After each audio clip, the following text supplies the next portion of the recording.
There you go, Mr. Padilla. Okay.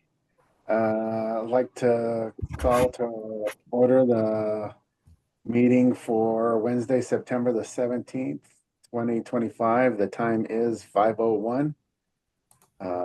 Can we take a roll call, please? Anthony Padilla, Here. Lisa Berenberg, Here. Deborah Jensen, Sorry. Here. Excuse me.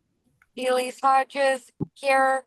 Today we will have Miss Eileen Johnson absent. All right, thank you. Now, can I lead you all in the Pledge of Allegiance?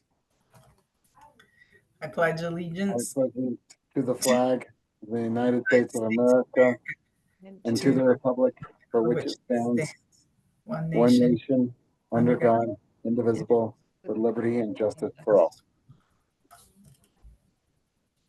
All right. Adoption of agenda.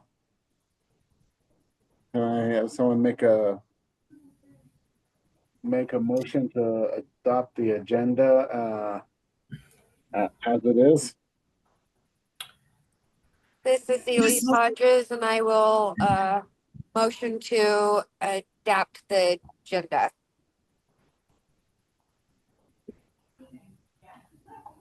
Can I get someone to second the motion? This is Deborah Jensen. I'll second that.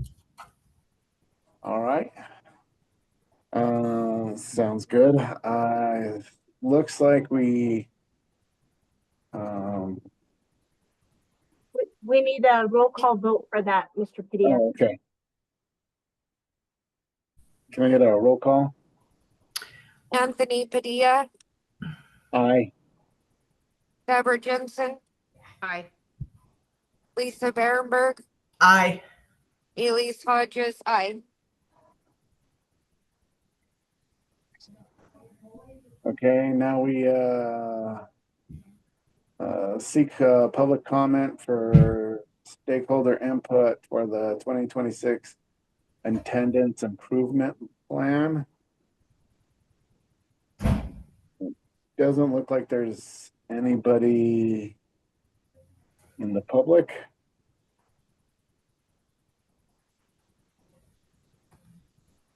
All right.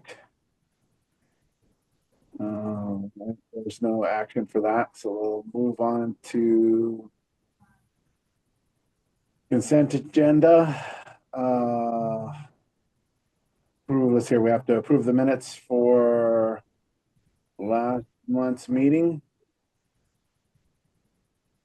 Can I? Yes, sir, Mr. Padilla.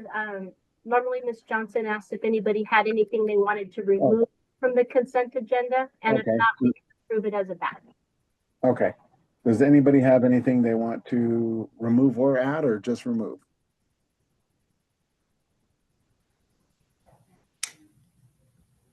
No, I have nothing to add or remove.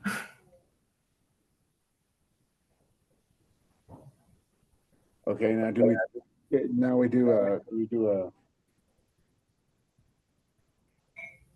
You can do a ask motion for a for that? motion to approve the consent agenda if no one wants to remove anything. Okay.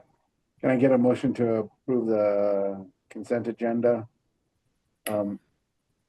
This is Lisa Berenberg. I make a motion to approve the consent agenda as it stands right now. Deborah Can I get Jensen, someone? I'll second that. All right, thank you. Let's see here. Now let's move on to the finance. We need to do the vote first, sir. Oh, that's right. Can we get the vote? Sorry. Lisa Berenberg, Aye. Deborah Jensen, Aye. Anthony Padilla, Aye. Elise Hodges, aye. Okay. Now we'll move on to the finance.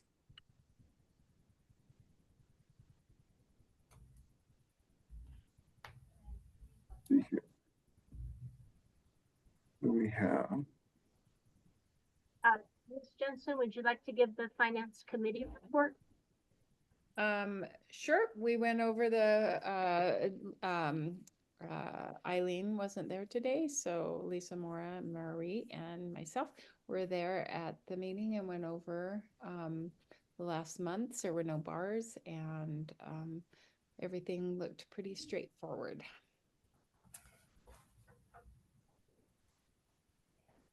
Did you want more specifics, Lisa? No. Okay. Now, do we have to take we have to do a vote for that?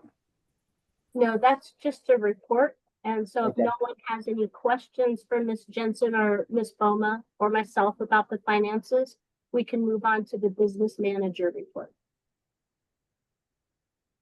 Does anybody have any questions about the finance part or? Okay, then let's move on to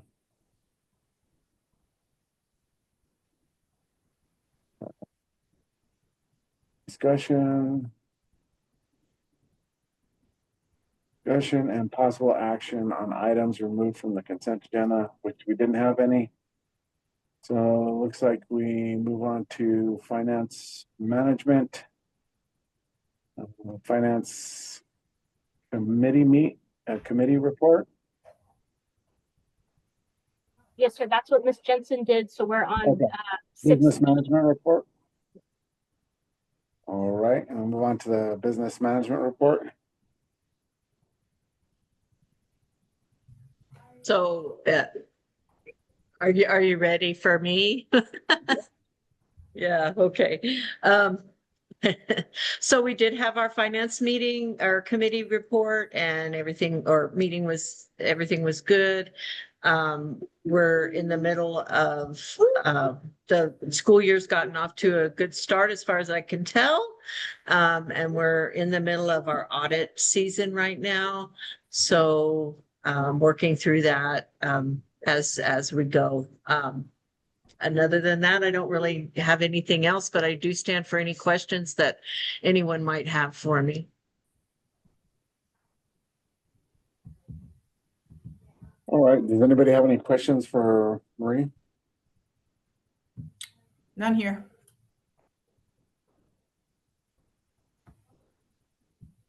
Marie, since I know that you normally would drop off after the finance report, since we're following tonight's meeting with the training, if you'd like to go dark and I can text you as we're finishing up the meeting, or of course you're welcome to stay, whatever works best for you. Okay, yeah, I'll just.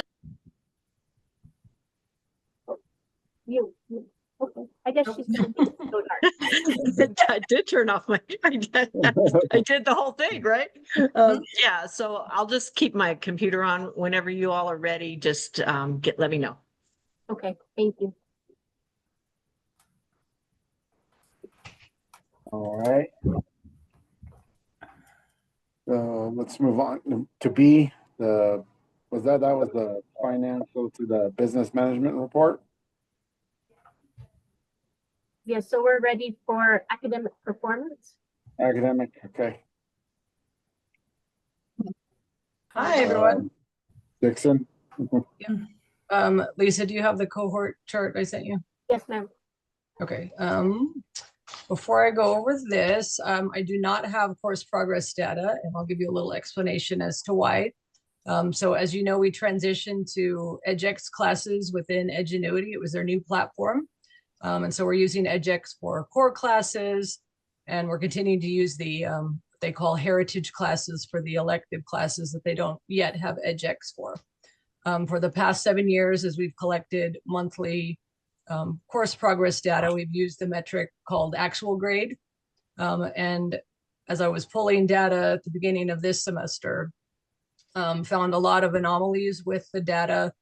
And upon investigation, found out that the edX classes are calculating actual grade quite differently, like dramatically differently, and it's no longer giving us the information that we need. We were using that to determine which classes were on course for credit at the end of the semester, which then we would hope impact positively graduation rates. But right now they are calculating actual grade to be just really differently. And so we're having to kind of pause the monthly data collection until we get a little bit more information. We've reached out to Ingenuity, and I'm doing a lot of research on my own because they haven't been real forthcoming with communicating with us. But the good news is the end of semester data will still be fine and useful because it uses the relative grade metric, and that hasn't changed in the way that they're calculating that. So that will be, we'll still have data at the end of the semester and the end of year, but I'm not sure if we're going to continue to have monthly course progress data. Any questions on that before I move on? No. Okay, Actually, I so have a question. So Yep. what are your feelings about how it's being calculated now as compared to how it used to be calculated? it's penalizing. It's more penalizing because of the way they're, like, let's say, the way they used to do it. If you were supposed to be at 15% and you were 10%, it would give you zeros on everything in between, but everything was weighted as like a whole. So it was coming out of the whole, everything was weighted equally. Now, if you're supposed to be at 15%, you could even be ahead. You could be at 20%, but if you say you worked at home and you didn't take a test because you can't take tests at home, Right. it's counting a zero on that test. But instead of counting that one thing out of the whole, it's counting it out of the bucket for tests. And if there's only 2 tests in the semester, then it's counting it, it's really weighing it really heavy. So you could be ahead and have an overall grade of a 90, but if you worked at home and skipped over that test and it has a 0, you could look like you have a D actual grade. So it's very volatile. It moves daily. It's really, it's probably somewhat more accurate for the grade. It can show you if you're behind, and it's really penalizing you if you're behind. So it's certainly encouraging staying on track and going completely in order. But for what we were using it for, it's no longer useful. And there's no way to have it calculated both ways? No, when they changed to edX, that's what they changed it to. So like the heritage courses we're continuing to use with electives, those are being calculated the same way, but edX is not. So now we have 2 things calculated totally different on top of the change in the way they're calculating it. So what's our relationship with Ingenuity? Do we have, I just don't know enough about how our relationship is, if it's just we buy it and they don't give us a support person. But if we have a support person, I didn't know if somebody could call them up and be like, hey, what are your other users and your other customers saying about this? Have you guys thought about changing it? Because this isn't really working for the way we do it. I mean, I gotta tell you, these are just algorithms. They should be able to run whichever one you want. And so I'm just wondering, like I said, I just don't know what kind of relationship we have with Ingenuity and whether we've got a customer support person where we could have this discussion, not demand anything, but have a discussion with them. We do, and I have reached out, have not gotten information, but I know other schools that are using it that are having the same frustrations. And then just online research that I've done, it seems to be a pretty big problem. Right. And I would think, again, Ingenuity is there for customer service. If they have a series of customers that are unhappy, I'm not saying they have to give up their current one, but like I said, it should just be an algorithm change. Their software engineers should be able to do this in like days, maybe weeks, but probably days. Yeah, I Right. guess that's what I was alluding to also. It seems that like there should be a way to calculate it. It doesn't seem that complicated to. Right. So, okay. Well, maybe we'll get some changes. I don't know. Maybe if enough people complain, they'll at least offer an alternative. Maybe it's Right. good Classic, right? Like Teams Classic and Teams New Teams, right? Coke Classic and Coke. Right. New Yeah. Coke. Well, am I misunderstanding this? It seems that like for students to see progress right now, could be alarming, see what they're seeing. Well, that's what calculated actually the new way, but maybe that's good for them to see that. But I mean, I think I can see where they maybe went to this, and I can see some of the benefits. It's just completely different than what we were used to, and right, but what I'm saying, but Yeah. then the problem, it may be good going forward, but then it doesn't allow for comparison. yeah, looking, not at all. yeah, Mhm. so that's the issue. Right. So it seems like I'm with Lisa, it just seems like there must be a way to anyways, there must be a way to have them be able to calculate it both ways. Mhm. But anyway. Okay, Well- we'll continue. Or did Lisa, did you have anything to add? No, other than Ms. Dixon and I both echo that sentiment, and we have been reaching out to our support person, who's normally very responsive. And I think right now they don't have an answer as to why it doesn't work the way it used to. Yeah, that's probably my best guess. Yeah, and they probably don't have an answer or a timeline of if they are going to make it work like it used to, if that's even gonna be an option in the future. Right. So they're hesitating to call until they gather up enough information. So it might be a little bit before we actually really get anything solid from them. Very, very likely. Let's Okay, take a look at what we got. So this is graduation rate cohort. So the cohort is how we determine our graduation rate. Obviously, the goal is when you enter in ninth grade, you graduate in 4 years. So when you're an entering ninth grader for the first time, you are assigned a cohort. That cannot be changed. The state gives you that cohort the minute you enter into ninth grade. So if we look at our cohorts, we still have 3 that were 2025 cohorts, so they were behind. There would be a 5th year graduate, but all 3 of them are on track to graduate this year. Good. That's good. That's better than previous years when we've had 6th and 7th. So that's a positive trend. If we look at our 2026 cohort, we have 47 on track to graduate this year. 2 of them are behind. So a 96% graduation rate for the cohort of 2026, which is very good.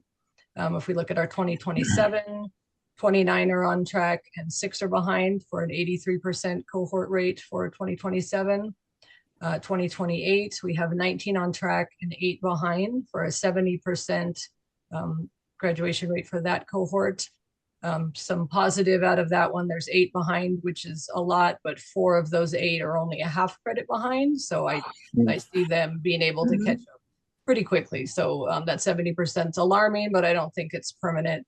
And when we have a credit in this first semester, at the end of the semester, we'll do run this again and see what that looks like. And then if we look at the 2029 cohort, those are entering freshmen this year. So they're 100% right now. In December, that might change. And is it the thought that the 2, the 8, or the 2, the 6, and the 8, there's intervention going on to try to get them, or is those 2, are they mathematically impossible for them to graduate? Yes, mathematically, I mean, we're going to get them on track, but in some cases, they might have come to us 2 years behind. And well, that's yeah. So okay, that was all. But the 6 and 27 and the 8, there's still opportunity, right? absolutely, yeah, absolutely. Yeah, like my daughter, she would have been in that, except she took summer school, so she finally made enough credits to to be in the 29 instead of the 6, right? Yes. And I'm hoping that'll happen with the other 6. But okay, those 2, that's probably going to have to stay too. So what we're doing is we're protecting to make sure none of those 47 fall off. Is that correct? Yes, exactly. Yes. Okay. That's all I have for that. All right, thank you. Yeah, you're welcome. Thank you, Ms. Dixon. Thank you. Does anybody have any other questions for Ms. Dixon? Actually, I do. How are the new offerings being received and how many students are For certification? You're jumping ahead, Debbie. Deborah. Isn't that what Ms. Mora does, is the executive director report for enrollment and recruiting? Right? Well, I'm not sure what Debbie was asking. Yeah, Sorry, the dogs went crazy. I was just wondering, with all the new certifications and different things that were offered, it seemed like there was quite a list, and I'm wondering how that's going with student participation, and if there's any more student interest in those things as they're seeing what's available. That was my Yes, so yeah, those letters I think really had a good impact. I think we have 20, 20 enrolled, which is very good. We have 3 doing remote. Everybody else is coming in person, and they're taking a wide variety. They're taking the drone certification, the Southwest Airlines certification. They're taking Excel, Word, Adobe Photoshop, Adobe Illustrator. So kind of taking advantage of everything. And it's going really well. We have we have one student ready to test on Tuesday for the first certification of the year. So it's going really well. I'm pleased. very good. Thank you. Yeah, you're welcome. That's great. And that's a huge increase in participation in that class too over last year. So I think the invitations and then of course the new offerings that Ms. Dixon researched are really contributing to that. Are those, I'm wondering, are those, I haven't looked on the website to see if those certifications are listed specifically, if there's a list of them, or if there's where one would go to get kind of a list of, so that you can have it front and center of what's offered. I believe that it's mentioned on the website, but there's not a specific list, which we should add, especially with some of those new offerings. I will reach out to Yeah, the I team. think that could be really valuable. I'm also Mhm. thinking of myself as I talk to other people I know who have students. It would be nice to say, hey, they have like even not a business card, but something that I could reference or could hand to them and say, hey, if your student is interested in these things, these are offered here. Yeah, that's a good idea. I will check with Nikki on that. I meet with them on Friday. Great, thank you.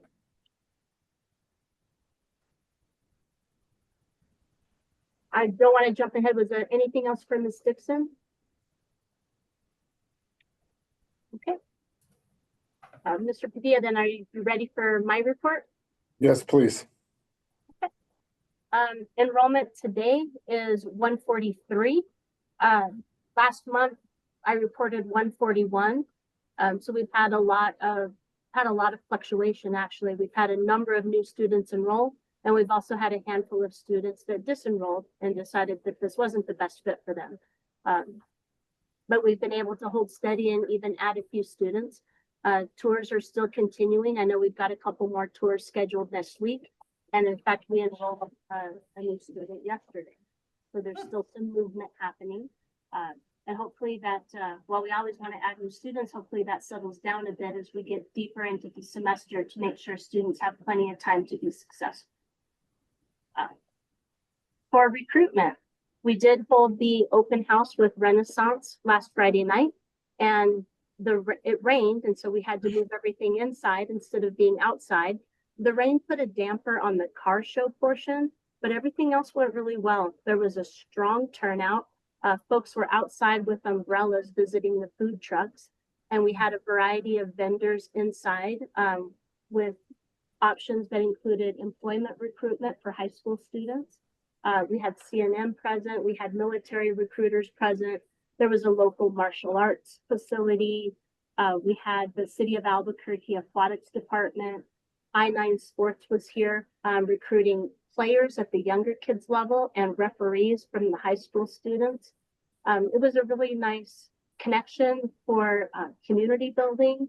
And while it wasn't focused on outside recruitment, we still had some recruitment opportunities by talking with the middle school parents and being able to to connect with them one-on-one about high school offerings. So I think overall it was a very successful event and just helped bring community together, which, as we've talked about before, families have a positive experience here and they're more likely to go out and talk about it. So it's definitely a win. The other recruitment information, we have claimed the Great Schools profile, and we're in the process of getting that updated. It still says Southwest Secondary, so we're getting that name updated. And we are using our niche profile as well on Google, since Google eliminated school reviews for all schools. McKee has linked some of these other review sites. And so we've begun requesting reviews from folks, board members included, to help get those ratings up. And we'll be sending out requests to families as well in the coming weeks. Any questions about recruitment before I move on? No. Okay. School business lunch service began on Monday, and we've had a good response to it so far. The highest order we have this week, we had 49 kids order pizza on Monday. And then the other numbers are lower. You know, we've had breakfast orders hovering around 30, 35, and most of the lunch orders are around 35. That pizza day jumped up quite a bit. So we're still in the learning phase as we learn all the requirements for how to serve lunch. And we're very optimistic that the time commitment will reduce as we get more used to it and kind of get some routines going. But it's been very positively received by the kids. Today was only day 3, so I don't have any hard data yet, but we do have plans to discuss just anecdotal data as well about we see behaviors and focus improve in the afternoon after students have real food at lunch. So that kind of information will be ongoing, but again, it's been positively received. The kids have said good things about it. So we'll keep going. NWEA. I'm sorry, does someone have a question? No? Okay. NWEA results. We have finished the fall administration of the NWEA, and we had our first data coaching session last Friday. The results were really strong at the beginning of the year. Overall, if you look at this total column, that is 61% of our students that scored in the proficient or advanced range in reading. And then if we skip down here to math, we started off with 44% of our students scoring proficient or advanced in math. So these are really great beginning numbers that we're really pleased to see. We've also done some in-depth analysis on predicting how students will score on the SAT based on how they score on the NWEA. And so as we've looked at that, the advanced range in particular for math, students score in the advanced range. That's the best predictor that they're going to score proficient on the SAT. So right now for our 11th graders, we had 21% that we would expect to score proficient on the SAT. And that's pretty good, especially given that it's August right now. You know what would be really cool and would be to create a chart, and you'd have to probably write something because you wouldn't want to do this by hand. But you have all this data from 4 years ago, right? So wouldn't it be really cool if you, because it's interesting that the 9th graders are so much lower, only 3%, versus the 12th graders that are 27% proficient. And it would be really cool to see what the 12th graders started out at and how effective Northpoint was in growing that blue and green band. Do you see what I'm saying? So you throw everything into an Excel. I'm sure this isn't an Excel spreadsheet. That's how you got these, right? But if you could do it and you know, what 4 years ago, what was the 12th graders, and you'd probably do it by cohort, right? So that would be the 26 cohort 4 years ago, and then show what they were when they were not 10th graders, 11th graders, and 12th graders. So do this, but do it for just one cohort, right? Like, let me see what I can come up with. Yeah, and yeah, I don't know if I'm allowed to do that stuff. So I mean, I don't want to give you continuous actions, but it would be an interesting, you know, just one slice of the data in a different way, right? Yes, you could help with things like that. Okay, I didn't know if I was allowed to, you know, get the data and then manipulate I would it. welcome the expertise, Lisa, and so I will communicate with you separately and Okay, see what we can do about that. right. Thank you. Right. Yeah. I just, I love data, but anyway, that's me, right? I'm an engineer, right? I love data, and it's like interesting to see how you could manipulate data to look at different trends, right? Again, going to, if you can show that 3 years ago, you know, 4 years ago, this 12th grade, you know, 26 cohort was at 3%, and now they're at 27%. That, I mean, I'm not saying it is, but what if it was the same trend? That's a huge deal. We should, if that really happens, we should advertise that, right? Yeah. Sort of goes into recruiting. Hey, kids come in not proficient and they leave proficient, right? So anyway, just Denise does something similar with our graduation data where she has tracked the graduation rate depending on how long we've had them, the years of impact that we've had students. And it's tremendous, the difference of when we've had a student over for 4 years versus 1 or 2 years. So it's the same thing that you're asking for. Yeah. Okay, great. I'll speak with you separately. okay. Other than that, does anyone have a question about our NWEA beginning data? I'm wondering, so these tests are grade specific and so maybe I was missing something. So why is this such a big difference in increasing? Is this indicating just like Lisa? Sorry, I'm not being very articulate. Is this indicating that the school is making an impact, or is this just being in school longer? I'm not sure what this is saying. This particular one is not showing any tracking information or years of impact. It's just showing this moment in time how our different grade levels scored. So I guess this is what I'm asking then, is this reflective of a different type of student in the 9th grade as opposed to the 12th grade? I'm sorry, a different type of student? I mean, I'm looking at the 12th grade students and they're, 54% advanced or proficient. Looking at the 9th grade students who are 24% advanced. Yeah. That's a huge difference. That is a huge difference. And that is, well, I don't know that I have a good explanation for it. They are, of course, different groups of students. The expectations are different at each grade level. And actually the expectations are different at each testing point within the year. So we do our graphs based on the end of the year expectations for consistency.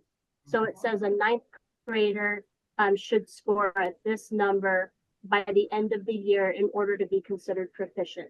And that's Right, how we calculate the data. but sorry to interrupt, but that would be consistently assessed. I mean, that assessment is the same in each grade, so you would expect similar percentages. I guess the question I'm asking is, we've talked at length about how the students used to be cherry picked, even though they weren't supposed to be years ago. And so they were high performing pool of students. And it seems like as the time has gone on and the school no longer does that the performance has gone down also for the students, which is, I mean, would be expected, right?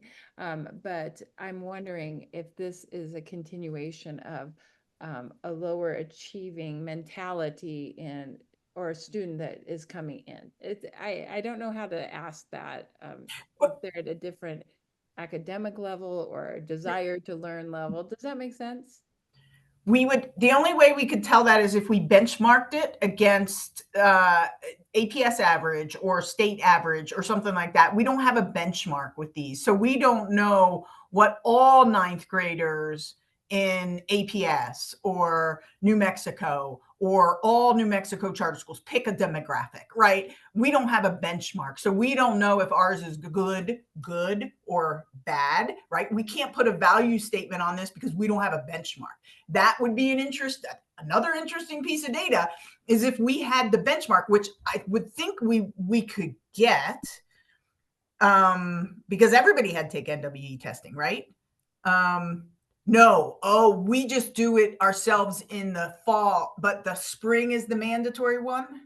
Yes, the NWEA is what we call a short cycle assessment, and it's Uh-huh. 3 times a year. Okay. Schools do give short cycle assessments, but NWEA is not mandated. Mm, NWEA is a nationally normed exam, and they actually just renormed over the summer. So we saw some differences over last year because they renormed over the summer. But I'm making a note to see what kind of benchmark data might be available. Certainly nationally, I don't know if it's broken out by state or not, uh-huh. which would be more relevant to compare ours to. Right. APS, to my knowledge, does not use NWEA, so it would be a more generic comparison. I'm Comparison. just so Okay. curious, what is leading to this huge difference in, I mean, are the, some, some students need to come with need of more supports or less family involvement or whatever, which always makes it more difficult. So I'm just wondering if you see any difference between the 12th and the 9th graders. Is this going to be a long-term trend, or do you think that by the end they'll also be in the 54? Do you understand? I'm not asking very articulately. No, I understand. Yeah. I would expect that we will definitely see some growth over time. Mm-hmm. Of the things that you mentioned, is it this or is it this? Probably yes. It's a whole variety of factors. There are definitely some classes that tend to be more focused or high achieving as just a cohort than other classes, which is just something that happens. It's not attributed to any one specific thing. 9th graders are squirrely by nature. Well, Are more mature, more focused. But I would expect us to see some growth over time. And in the meantime, I will look into some more benchmark data that might help make this more meaningful.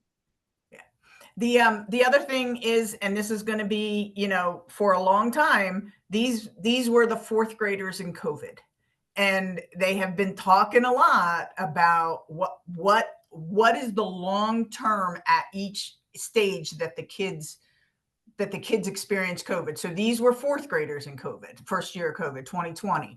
So we throw it up in the air, right? One more issue that they had to deal with that could have added to this low performance number. That's true, but all those students were all the students were COVID. Yeah. COVID. It seemed to me that at some of these trainings we went to, Lisa, I felt like we were at that training and they talked about the COVID, there were specific years that were really affected did not see, they weren't catching up. The others seemed to be able to make up that gap, but I thought it was 2nd grade for some reason, but that was the anyways, it just seemed like there were a couple of years that were very disproportionately affected by COVID, but nonetheless, I just feel like at some point all of these kids had that, had some.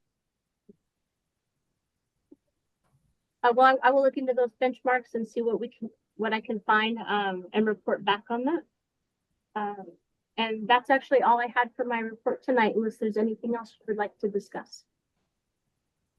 Okay.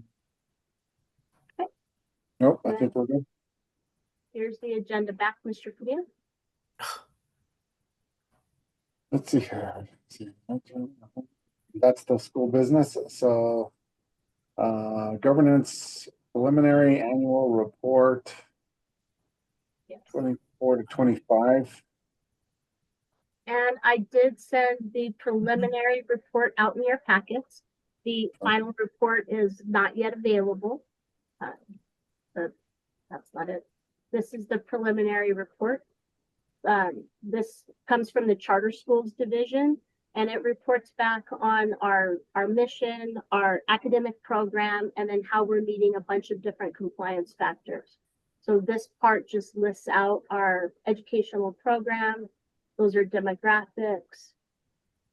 When we get here, you're going to see a lot of things that say pending, and it's because those items have not yet been released. They're still embargoed. So the statewide accountability system is based on our testing, and those things are still embargoed. They have that we've met our standard for our mission specific goal for our educational program.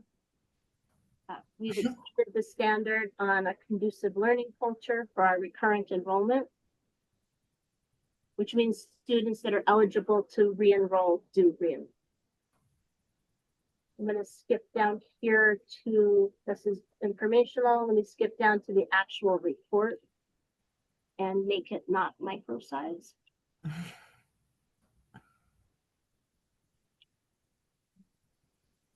There we go. Again, on these things where it has the preliminary rating of more data needed, it's nothing that we're lacking. They're just waiting to certify the data and release those embargoes, which I've shared before, showed very positive growth. And I believe next month I'll be allowed to share those numbers in an open meeting. So here we've met the standard for our mission specific goal, which Ms. Dixon reported back on a couple of months ago. Our educational plan is implemented as described in our contract. Governing body membership, we stay within the range. You guys do excellent at meeting your training, so we meet the standard for our governing body training. And this would be what we talked about last month, where they're going to prorate training hours. And so to keep this meet standard, that's where everybody has to keep up with their hours. We post our agendas and meetings in advance. We have a lottery and equitable enrollment process. We completed our compliance requirements timely, which we're going to do next for this year. Our days of cash on hand meets the standard. We met the standard on our financial audit. And I should have prefaced this. This is all for last year, for 24-25. Our financial reporting is in line. Our fiscal oversight is, and our enrollment variance, which means the amount that we project and receive budget for, is within 95% of what we actually have enrolled. So we're not way over projecting or under projecting. And then this is more of the condition compliance data, which we've already gone over in the past. So are there any questions about our preliminary annual report? Okay. Nope. All right. Would you like to move on to annual compliance certification? Please. Okay. Not this one, this one. This is our annual compliance certification. This is a list that the PED puts together of all the things that the school is required to do. And so this document is new. It began last year, and it's where the board and the school review where we are on all of these things so that everyone's informed and on the same page.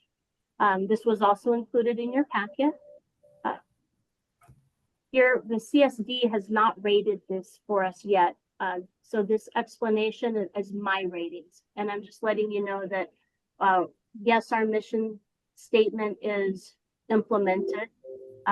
We stay within our enrollment cap. We submit amendment requests and notifications on time. We're in compliance with everything on this document, which I'm happy to go through in as much detail as you'd like. But since you already have it and had a chance to review it, I'd really like to look at the one place that we were not in compliance. This water safety guidance was added in the legislative session in the spring and effective for the 25-26 school year, this school year, we were to include water safety guidance for families regarding basically ditches are deadly, stay away. That sort of information on how families can keep their children safe around bodies of water. And that was to be implemented by the 10th day of the school year. And I was unaware of it until I came across this document. I will say it hasn't been well communicated. that I've already reached out to Public Charter Schools of New Mexico and have some draft language that we'll be fine tuning. And I expect to bring it to you next month to include in our student handbooks. And then that information will be communicated to families. So this is the only area that we are not currently in compliance. Okay, so hang on a second. So the previous document was the 24-25 school year. This document is the 25-26 school year? Yes, ma'am. No. Oh, okay. I think I missed that it Exactly. changed because I'm like, why are we trying to find compliance on something that wasn't done until July? Okay. So this one now we're looking ahead at the 25-26 time. Okay. Yes. This list is released by the Charter Schools Division in July. And then I recently received notice from the Charter Schools Division that this compliance document is due by the end of this month. And as I was reviewing it to see where we are and everything, that's when I learned about this water safety new requirement. And they didn't tell you how you have to implement the requirement. So why can't we, if you want to become in compliance, it's the 17th of September. Can you just throw up some posters around and then call it in compliance, threw up some posters? Well, not that, No, but. I went and found the rule and read the rule, and we have to have written guidelines on how to be safe around water and include resources like age-appropriate swim lessons, different information like that. It says that we can include this information in handbooks, provided that we have written documentation from families that they received the handbook, which we do actually have through registration. But since we missed the deadline for that, we'll have to pass the policy first of all, and then I'll just have to email it out to families so that everyone has the information. Once it's implemented, we will be marked as in compliance.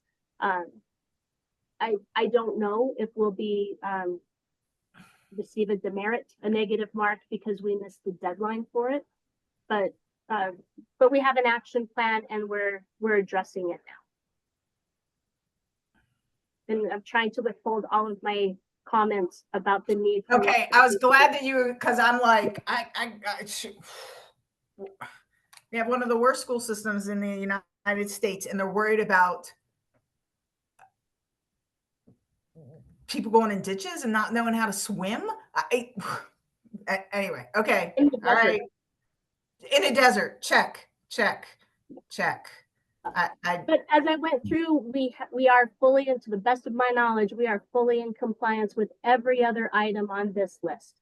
And so another document that I have is this one that says that the governing board has reviewed the list of annual compliance requirements and the most recent final annual report from the Charter Schools Division.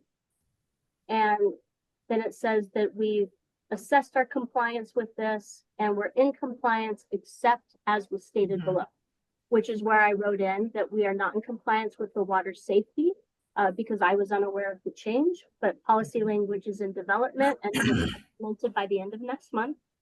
And then the other area I noted is this document asks us to review the final annual report, which they have not released to us yet. Yeah. So this is due by September 30th, but I don't have a final annual report yet to share with you.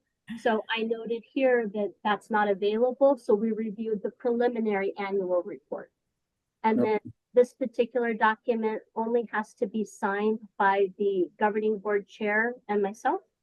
And I put on here that Eileen is absent tonight, so I included Anthony as the vice chair.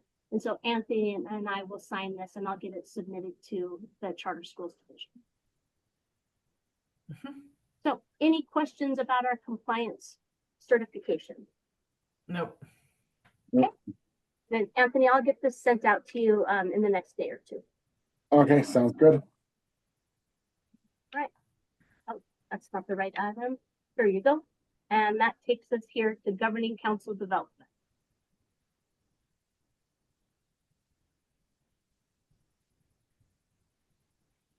It looks like we need a motion for our annual compliance certification.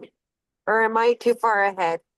No, we sure did, Ms. Hodges. Thank you so much for catching that because I was ready to march on. Oh, I'm totally good with marching on. I'm just trying to follow your notes so I can put in names. What's the motion? What is the motion for in this, that we've Yeah. reviewed it, that what? Yeah. I would suggest a motion that the governing council has reviewed the compliance documents and is ready to submit the assurances, something along those lines. Oh, I was going to say and agree with and provide and give approval for signatories from the executive director and governing board leadership or something, Sure. right? Yeah. Okay.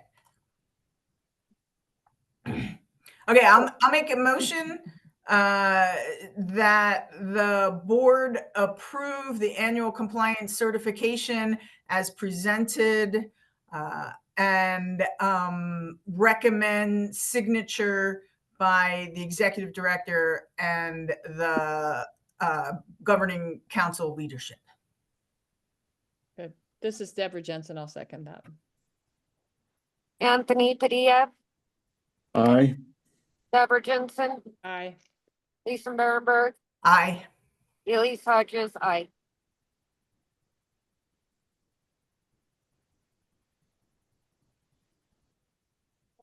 Well, Mr. Padilla, you are on governing council development. Okay, the governing council announcements of the governing council government. Do the members have any comment? Is this May about I training? interject? Yeah, may I Okay. interject, sir, about the governing council development? Yes. Really just a reminder that your fiscal training will follow tonight's meeting. We did post a notice of a quorum for that. This will count for your 1 hour of fiscal understanding. And then the reminder that everyone needs 5 hours, and you can review the list previously shared from the Charter Schools Division to access training. I had a question about that. Is the asynchronous training provided again, or those times that they presented are going to be challenging? It has not been released yet. Okay. Usually Public Charter Schools of New Mexico provides that, but it will be a little while before they have those available. Is that going to fall within, do you think, the time frame of those, the kind of do you know what I'm saying, of the new? Right. Possibly. I believe there are also some Canvas courses that you can take, although they're not normally recommended. I don't hear positive feedback from the Canvas courses. Well, is this different than what I'm talking about, the asynchronous thing, the Canvas course? Is it different? In the past, you can do asynchronous either through Canvas that's published by the PED, or you can do them through Public Charter Schools of New Mexico, which is how some of our board members in the past have done them. Or you can join those Zoom trainings through the list. Right, I prefer the Zoom trainings are much preferable, but like I said, the times they're offering them are not very they're difficult. You can also normally get training at the charter school conference in December, but that's also during school days. And so I know that's why I was wondering about these asynchronous, and maybe the campus. I know they're not. I've taken some before and I don't like them very much, but I think that's the only thing. So, okay, I'll look out for them. And I will ask public charter schools when they expect to have those courses available, and I'll share that information as I have. Thank you. I do have, Can this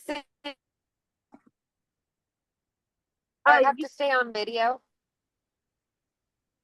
Yeah, now you're back. Do what you put out? Do you have to stay on video for the training? Yeah. I don't know that that's required. Okay. Because I might as well listen to it while I'm driving. Yes, agree. Okay. I do have a question. Is this an additional finance training from the one that I had taken on June 26th? Did you attend one of the Zoom sessions on June 26th? Yes. It's would be a different finance training. Let me just confirm if your June 26th training counted for your 25-26 training hours. Okay, It should have, since you had already completed your training, but let me double check. okay. And if you want to continue on with closing out the meeting, I'll look that up while you're doing it. Okay. So we've covered that. Is there any comments? Member comments? If not, then the meeting is adjourned until next regular meeting. That is October the 15th, 2025 at 5 p.m. via Zoom. And the adjourn time is 5:56 p.m. All right, thank you all. Thank I'm you, gonna Denise. step out. Thank you. Thank you. Thank you. Stop the recording.